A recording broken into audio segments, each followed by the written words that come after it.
సంవత్సరాల తరబడి ఎన్ని మందులు వాడినా మీ మోకాల నొప్పులు తగ్గట్లేదా? ప్రాణ పెయిన్ క్లినిక్ లో అత్యాధునిక చికిత్స. బ్రేకింగ్ న్యూస్ చూస్తున్నాం. పల్టీలు కొట్టిన ప్రైవేట్ స్కూల్ బస్సు, అక్కడికక్కడే చనిపోయిన 8 ఏళ్ల చిన్నారి. అన్నమయ్య జిల్లా ఓబులవారిపల్లి మండలంలో ఘటన. అయ్యరాజులపల్లి వద్ద అదుపు తప్పిన స్కూల్ బస్సు.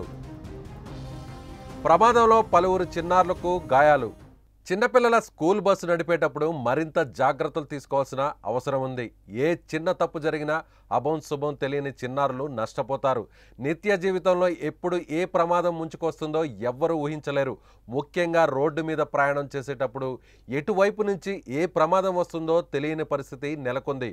మనం బాగానే వాహనం నడుపుతున్నా ఇతరులు ఏ విధంగా వాహనాన్ని డ్రైవ్ చేస్తున్నారో చెప్పలేం.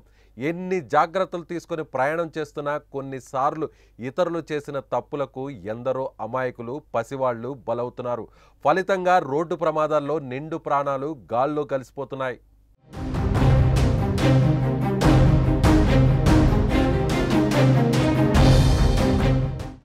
అన్నమయ్య జిల్లాలో ఓ ప్రైవేట్ స్కూల్ బస్సు బోల్తా పడింది.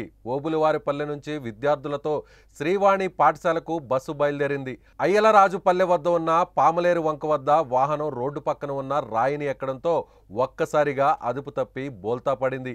ఈ ఘటనలో బస్సులో డోర్ పక్కనే ఉన్న 8 ఏళ్ల భవిష్య అక్కడికక్కడే చనిపోయింది. కొంతమంది విద్యార్థులకు గాయాలయ్యాయి. ఇది గమనించిన స్థానికులు వెంటనే సహాయక చర్యలు చేపట్టారు. దీనిపై వారు పోలీసులకు సమాచారం అందించారు.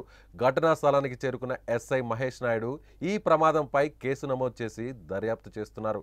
మరోవైపు చిన్నారి మృతితో ఆ కుటుంబంలో విషాద ఛాయలు అలుముకున్నాయి. స్కూల్ బస్సు పిల్లల్ని ఎక్కించుకొని సుమారు 15 మందిని స్కూల్ని ఎక్కించుకొని స్కూల్కి పోతుండగా ప్రమాదవశాత్తు స్టీరింగ్ యొక్క రాడు విరిగిపోయి బస్సు బోల్తా పడినది. ఆ బోల్తా పడిన విషయంలో ఒక పాప పరీక్ష అనే పాప చనిపోయింది. మిగతా వాళ్ళందరూ కూడా గాయాలు తగలబడ్డాయి. చనిపోయిన అమ్మాయిని పోస్ట్మార్టం నిమిత్తం కోడూరు గవర్నమెంట్ హాస్పిటల్కి తీసుకొని పోవడం అయింది. ఈ విషయంపై కేసు నమోదు చేసి దర్యాప్తు చేయడం అనేది